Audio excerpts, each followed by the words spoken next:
to the podcast. So excited to introduce my friend Teddy Gabbart to you. Today, we're going to talk all about school communications and a little bit about how your website fits into that. Teddy started his company back in 2003 and basically pivoted into offering websites because a school needed help with it. And so he developed a solution. They serve over 700 schools across the country to date. And we're going to dive into, kind of what communication has changed, like the expectations from parents. He's also going to talk about what things you might be getting wrong on your website and how to make some improvements. And really, again, reaching those expectations that your audience has. We're also going to dive into a cool event called GabCon that I got to be a part of this year and will be attending next year. And he's going to share a little bit about what that is about. So very excited to dive into all the good stuff on this episode. If you need help with social media and you love this podcast, you think it gives you great insight and inspiration, but you need a little bit more because a weekly dose of 30 minutes with Andrea is just not enough. I want to invite you in to our membership group. This school year can be easier with the inspiration and the ongoing support we offer through this annual membership. It's a virtual training program. It's a Facebook group to support you. And I just want you to listen to what Amanda Moore says out of Azle ISD in Texas. She happens to be their director of communications. And she said this group has been such a lifesaver. I'm a one-person communications department, and I love being able to share ideas and input with the group. Andrea is extremely knowledgeable about what works and doesn't work on social media. And the Canva directory is also a huge help. Yes, we have a Canva directory of templates specifically for schools, like Facebook cover images and, don't forget, and, kind of some reusable graphics. We've got student features and staff features and highlights. We've got an amazing resource right at your fingertips to make your job easier, in addition to hundreds of recorded trainings on a variety of topics, from LinkedIn to Instagram stories to Facebook to getting more content from your staff to saving your sanity with social media. We've got it all waiting for you in our very affordable membership group. So click on the link in the show notes or head over to socialschool4edu.com. You can sign up today. You don't pay right away. We're going to send you an invoice. We'll email it. It's no big deal. Get signed up and tap into all the valuable resources that we have waiting for you in our membership program. All right, let's get to today's K-12 PR tip. All right, today's K-12 PR tip as we start the new school year is based off of my blog that I just recently published, where social media, you guys, it's like a free puppy. It's not a free beer. Okay. And when we talk about this, we're talking about setting up additional pages. We're talking about your staff that thinks, oh my gosh, I need to have a separate social media page. No, because it is a lot of work. It's like a long-term commitment, and it's not just like a free beer, because social media platforms are free, right? But they need a lot of care when it goes along with it. And so if this analogy can come in handy for you when you're talking to folks, use it. And if you want to learn more, I'll share the blog in the show notes so that you can refer to the whole article, because it really is, again, in regards to talking with some of your staff who thinks they need another social media page. Sometimes it might make sense and sometimes it might not. They may not be ready to make that full-time commitment to taking care of that puppy, with bad comments that might come in, with the changing platforms, with the algorithm that's expected, where they're going to have to do regular updates. Otherwise, nobody's going to see the content they share. So social media, it's like a free puppy, not a free beer. All right, now let's get into this great conversation with Teddy Gabbart of Gabbart Communications, chatting all about website and social media, how it fits together. I can't wait for you to meet him. Let's get started. Good morning, Teddy. Welcome to the podcast. Good morning, Andrea. It's good to be here. We were just together in person in Chicago. Teddy is a fellow businessman in the school PR world. And I've gotten to know you, Teddy, pretty well over the last 6, 8 months or so. So I've got Teddy Gabbart here. I'd love for you to share your background and kind of how your company got started because it's a pretty interesting story. Absolutely. So I've been in school education and technology literally my entire life. So started out, my mom was a third grade teacher years ago, and she had an Apple IIe computer in her classroom, and I was the pretty much the only person in the school that could do her grade book for her. So I helped out with that. That was in the mid 80s, basically. And from there, I went to work helping schools install their computer networks in 12 southeastern Oklahoma school districts. I was the first one to install their network for them in the 90s. So I've literally been in school communication and school networking and technology my entire life. I started this company in 2003, and from there, we started out just again doing networking and helping schools. Basically, if it plugged into a school district, we took care of it. In 2006, one of my superintendents called me into his office, and he asked me, he said, "Teddy, have you seen our school website?" And we both kind of chuckled because it said page cannot be found. There literally wasn't a website. They used their domain for email and nothing else. And so he said, "Yeah, we want to improve upon that, but I don't want you to pay you to put content and things on this. I need you to find something easy enough that my teachers can update and modify."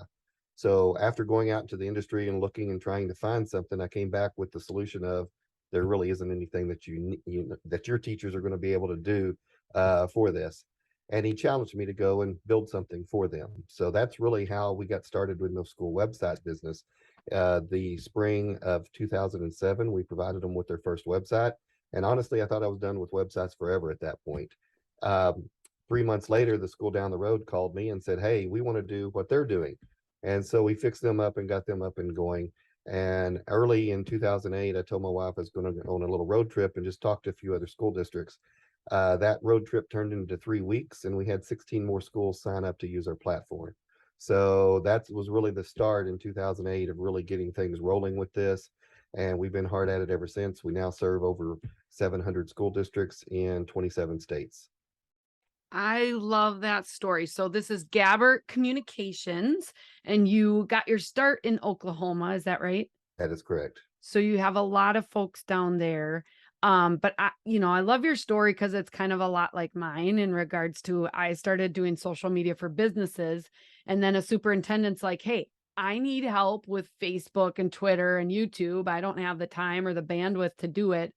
And launched a pilot program and then found out other schools needed help and Yep. now we serve hundreds of schools through a variety of our services.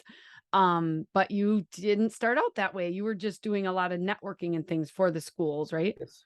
Computer repair, server maintenance, filters, firewalls, basically anything to keep the infrastructure of the school network up and running. Yeah. And I'm sure it started out kind of just you and a small team, is that right? Uh, it, for the so I had a business in the 90s. The funny part is, um, that's a whole nother story. But with a lot of employees and a lot of different stuff there, ran that for 8 years. But in when I started this business, my promise to my wife was, I'm not going to grow past myself. I'm never going to have another employee ever again. And that lasted for about 4 years or five, something like that. And now we have a team of 35. Yeah, you guys are really growing, and to serve over 700 schools is amazing. So I think one of the things that really has helped you grow is just your commitment and passion to serving your customers and really giving them the best experience. Where does that come from? And kind of, can you share that philosophy as far as what you try to provide with your solutions? Sure, absolutely. And we're very unique in a company because, well, just let me put it this way. So both of my parents are educators. Both of my in-laws were educators. My wife, two sister-in-laws, and three nieces are all educators. So you know what Thanksgiving and Christmas dinners are all about. It's all about what's going on in my school, what problems we're having, what we need to solve, all of those types of things. So it's really been ingrained in me from the very beginning of time. What's unique though is that over 75% of our employees within our company are either former educators, married to one, or the son or daughter of an educator. And so we have that direct passion. We know what goes on in the schools. We know that everybody wears multiple hats. We know that the tools that we provide are just one thing that they use amongst a plethora of other things to get their job done.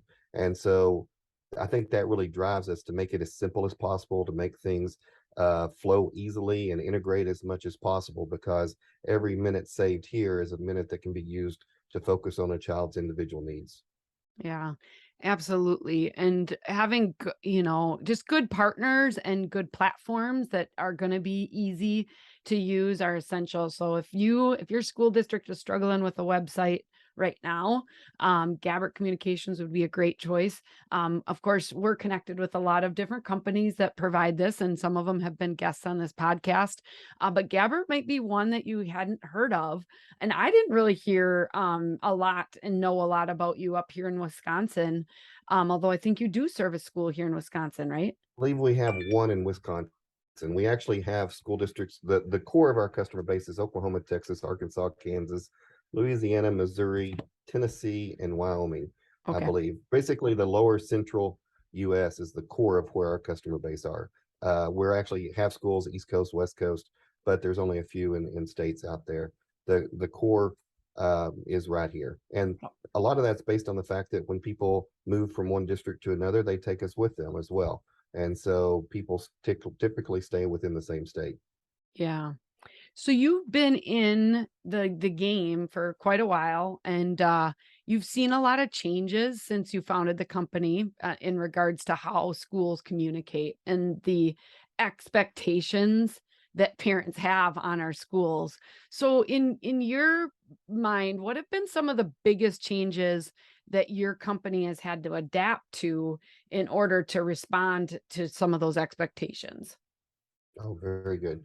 So I would say the biggest changes, I mean, going from a non-responsive website to responsive websites was a big change several years ago. And so for the people who don't know that terminology, basically going from a computer screen to a any type of screen in multiple sizes, having a website that renders to whatever screen size you have and reshapes images and photos and makes the social media posts that are embedded on the page all show up correctly. Those were some of the big challenges we had in the very beginning. As time has gone by in the last several years, it's about getting that message into multiple platforms. So whether it's the website, Facebook, Twitter, Instagram, whatever source, because educators, I mean, I'll put it this way, parents are trained. I say that all the time. Parents are really trained by the school on where they go to get their message. If the school focuses on Facebook, parents typically gravitate that direction. If they train on the main core of information is going to be on the website with other information on social media, then they're trained to go to the website first and then look for other things. So it really depends upon the school districts as far as where they focus their time and effort. In our world, what we try to do is simplify that process. We try to make it to where the website is the core. It is the base of where the core information needs to be.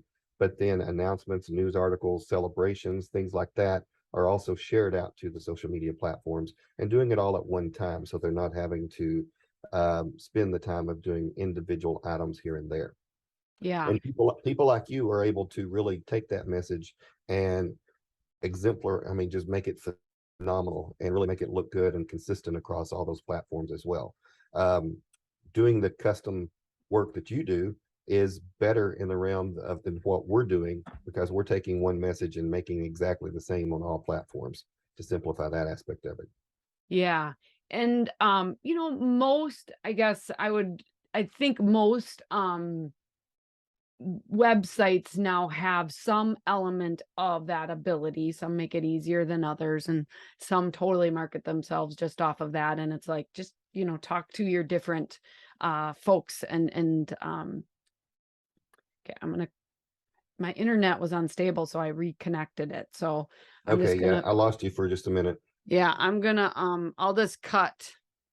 I gotta make sure I tell my person that edits this together that she needs to cut it out, because one of them I forgot to do it. And people that listen to I caught it once I listened to it live, but then I'm like, oh my God, I forgot that. And they're like, they love that because they love real life, right? So, Absolutely. okay, so I'm just going to start that kind of sentence over again. So most platforms out there, websites have that ability. So if you're looking at it, I mean, some companies pride themselves like they're the only solution that offers that, and that's not true. But you guys have, I think, in like, is it called Campus Life? Is that right? Or can you Yes. just kind of explain how that works a little bit? Absolutely. So the Campus Life Connect app is basically your complete communication tool in your pocket. So you're able to manage 100% of your website, and I mean 100%. So if you're walking down a hall and somebody says, "Hey, there's a misspelled word on such and such page," you can literally pull out your phone and make that change right there on the spot. But news articles, you take a picture, type up your information, and then you post it to the website and all of your social media platforms at one time. We're uniquely different because with Campus Life Connect, those accounts are based upon the individual user, which means on one individual website, you could have a athletics page, a band page, the school page, and all of those are being managed by multiple people through that one app versus some of our competitors only have one social media that they can manage for the entire district or entire site. So that's a huge difference. The other thing that within Campus Life, you manage all of your emergency alerts and notifications. So calls, text, email, app push, social media push, all of that is managed from there. All of the calendars are managed from there, and then the individual pages as well. So Yeah. every aspect of communications is being able to be done from that one app on their phone. That's awesome. Now, when it comes to, obviously this social media, mastering social media for schools podcast, but we know that our listeners are really communicators in bigger ways. Um, Teddy, if you were to describe like maybe the one, two, or three things that people are really getting wrong when it comes to their website. So, is there anything, I'm surprising you with this question, but I'm sure you deal with it all the time. Is there are there some things that rise to the top of the list as far as things that people are really struggling with that they're still getting wrong when it comes to websites? um, they need to there's several tools out there through Moncito and a lot of other things that create heat maps for their website. What a Hmm. heat map actually does is it allows you to see where your traffic is flowing. It allows you to um, it tracks basically mouse movement on your page and clicks. What we have seen in our experiment is sometimes schools will put a image on a page, doesn't link anywhere, but it's just an image, and there'll be a huge amount of clicks on that one image because people think it's taking them somewhere. So you can also see how far they're scrolling down the page. So and it monitors all of that type of stuff. So doing something like that is just a really good tool in order to have in place to know the flow of how people are actually using your website and using your communications. I think one of the biggest faults that they do is not having the most critical information on your homepage. It's one click to get them where they need to go. People are coming to the homepage to look for calendar events, to know what their schedules are. They're looking for cafeteria menus. They're typically looking for athletic or extracurricular calendars and event schedules so that they know what to do. They're also looking for contact information in order to how to get to hold of a principal or somebody at their campus level. And so all of those things need to be the forefront of the website. And when people have to hunt for that information, it makes it, they're frustrated by the time they actually get it, if they're able to find it at all. So, Y Yeah. I mean, sometimes we can think, "Well, you just have to go here, here, here, and here," and it's like, "Oh my gosh, that's like 5 steps. That's like way too exactly. much," especially when a lot of people are accessing stuff from their mobile device. I don't know what percentage of parents have a home computer. I mean, in some cases, some of us think, "Well, everybody's got a home computer," but they don't, and so Yeah. you really need to, think about those things, make it easy. Do you still feel like some schools are trying to put too much information on their website? Like, I just feel we went from this thing of, hey, a website was just like the nuts and like just the information you needed. And then it expanded into, oh my gosh, it's everything and every piece of information. And every teacher had their own website that they never updated, by the way. But all of these things. And now I feel like the direction is more towards more streamlined, just what you need. and then you put all of your like daily celebratory things. That's the stuff that does go on your social media. Do you see that trend? Yeah, I do see that. And we're migrating as new customers come on, a lot of times we're migrating them from other platforms over to us. And when we run a scan to get a count on how many pages they have, sometimes it's mind blowing. I mean, literally mind blowing. We had a school the other day that had a small district that had over 5,000 pages of content on their existing website. And they started going through and cleaning up, and they deleted over 2,000 before we even started the migration process. And so the problem with having so much information is that things happen and change all of the time. And so therefore you've got old outdated content. And if you don't have somebody actively reviewing that all the time, then you're sharing the wrong information to your community.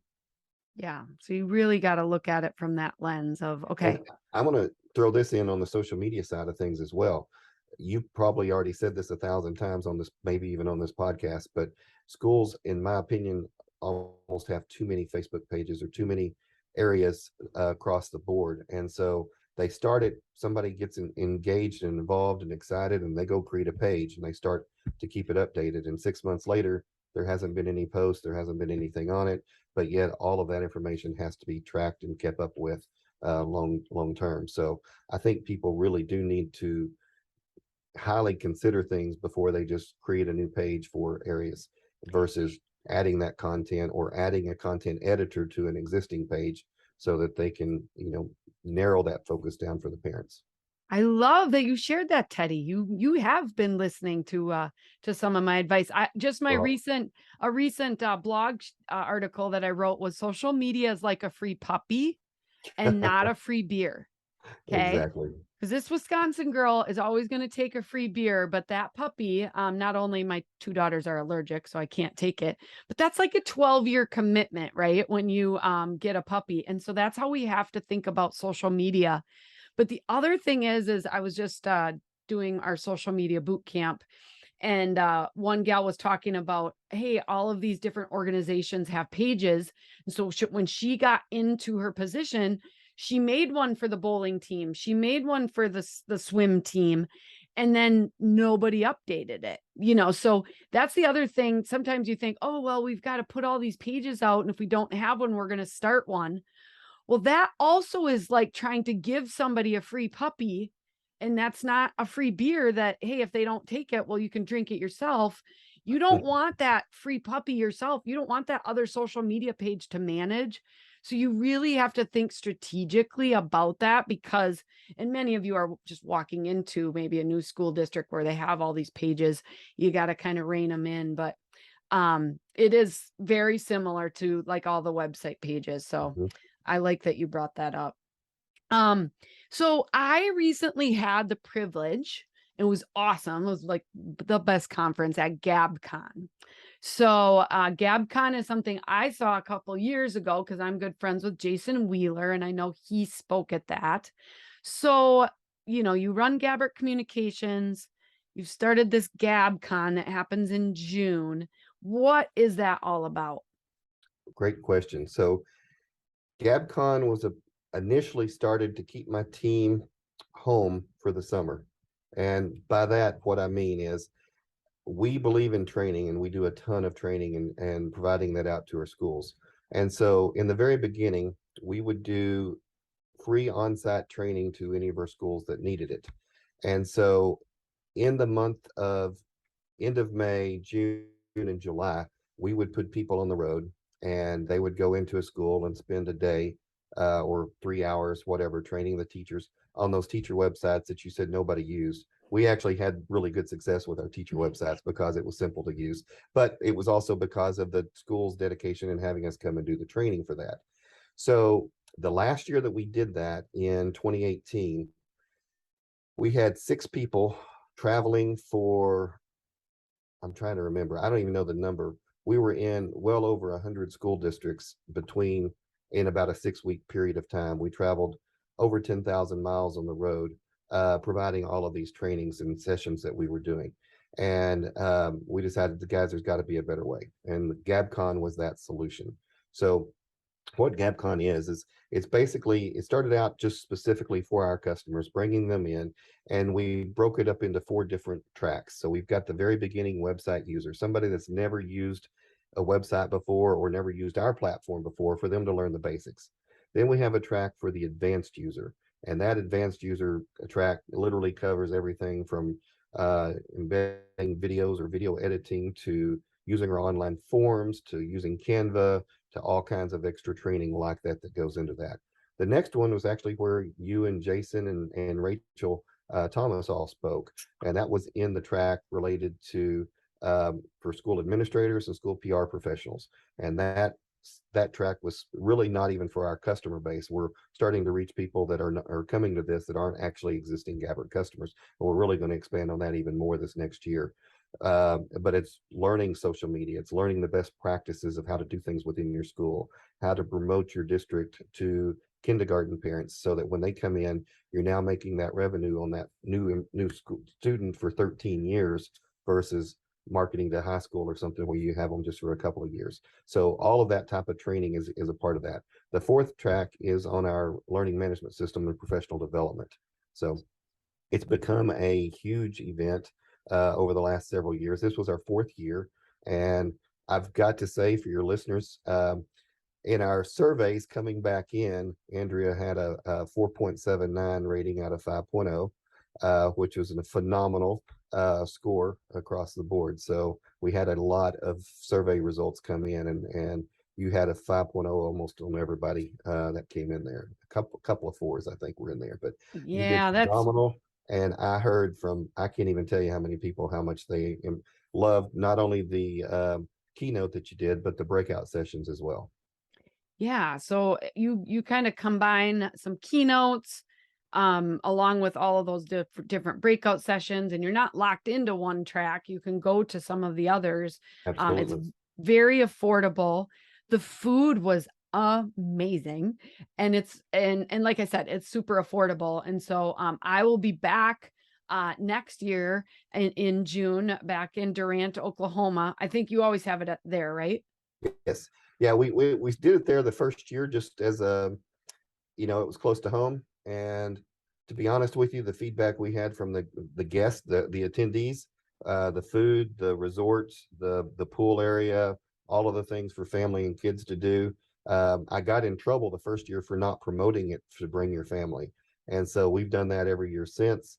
On Monday evening, we always have a big event. We rent out the district, which is bowling and arcades and things like that for everybody to bring their family to. Of course, drink tickets are involved with that. But anyway, it's just a really good time for everybody. Yeah, and it's just some really good relaxed professional development. And you bring in some amazing speakers and some topics that are really well spent. And I made great connections. It was just it was really fun. So if you are looking for some professional development in Oklahoma, people from all over the country are invited to GabCon. You'll just want to stay connected to Gabbart Communications. We'll get all of Teddy's information linked here in the show notes so you can check that out. Um, as we kind of wrap up, Teddy, is there anything else you'd like to share, with all of the folks listening that are, again, school communicators in some way? I mean, some of our listeners are school PR people. Some of them are an Absolutely. admin assistant. Some are principals or superintendents or a media specialist or a teacher. Anything else you'd like to share with them? Yes. Keep in mind that no matter what your favorite platform is, your parents are going to some of them will have a different platform. And so when you're sharing your message out, when you're trying to get the information out to everybody, there are multiple channels that need to be met on a daily basis in order to communicate with your entire audience. That's one of the things that we're really preaching and trying to get people to understand, that just putting it on your website is not enough. Just putting it on Facebook is not enough. Just having it feed to your app is not enough. You're going to hit certain people in certain markets.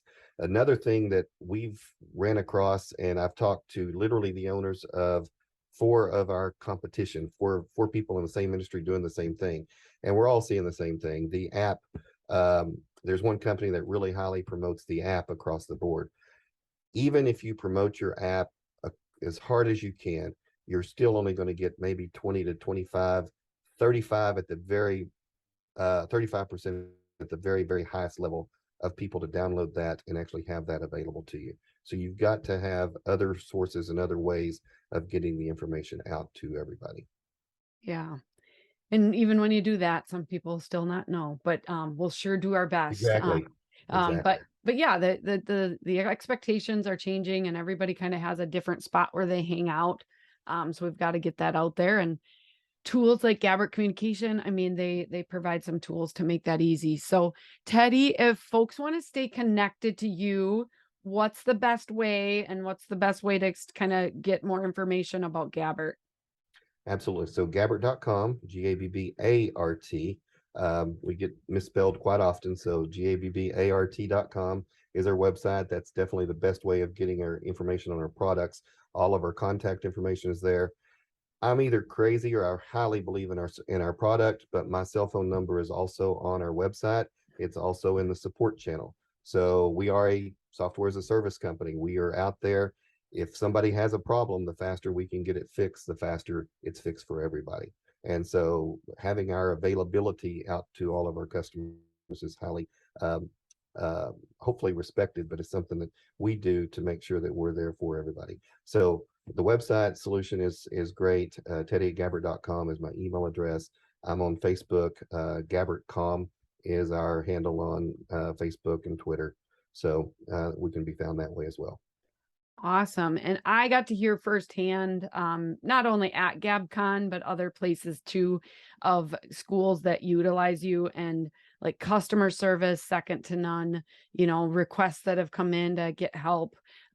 It's just been a really great experience. And like you said, if they move to a new district, then all of a sudden they're bringing you with them because they've Absolutely. had such a great experience. So, um, business to business owner, keep up the great work, Teddy. I'm very excited and blessed to be associated with you, and I'm sure we'll be seeing each other soon again in person Absolutely. at a conference. At Thanks another conference. everybody. Yeah, thanks for listening in. We will see you next week with another fabulous guest here on the Mastering Social Media for Schools podcast. If school's already started, I hope it's going well.